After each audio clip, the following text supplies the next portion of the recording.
Hi there. Anyone who's following my Instagram stories knows that I just picked up a piece of ash, and I did a little Instagram reel about characteristics, how to pick out that it is actually ash. But I also wanted to shoot another short video following up on last week's end grain video about Ray Flecks. And because we looked at ash, we looked at white oak, we mostly looked at the end grain, and I just sort of mentioned the Ray Fleck patterns on the oaks. So you recall from last week that the ash had not very visible rays. You really need a lens to see the rays.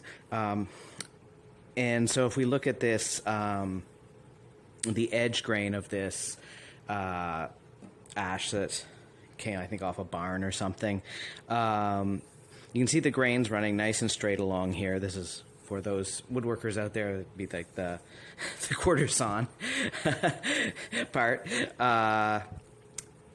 But again, you just see the grain going up and down.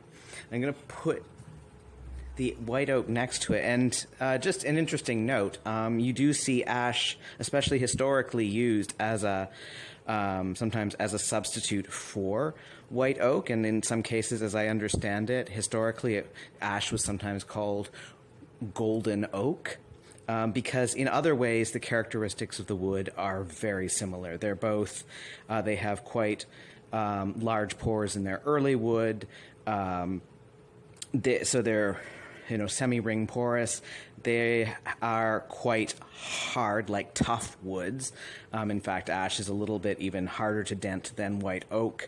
And the colors, as you can see in the woods, are pretty similar. So, I mean, ash can do a pretty good stand-in for white oak.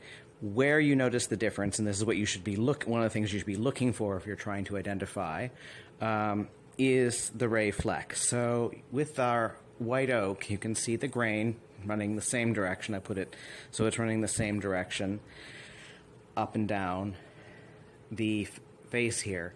But do you see all these other, like, excitingly wiggly lines that are often running, well, at a tangent often to our grain line or across it? More up there.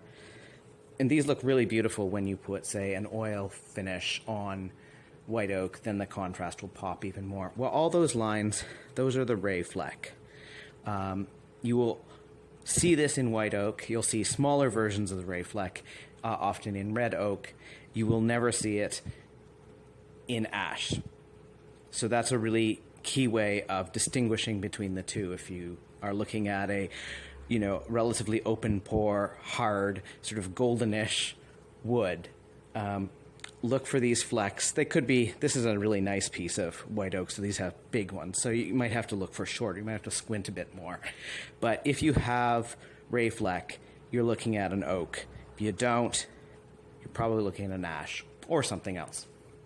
Anyways, I hope that's a helpful visual.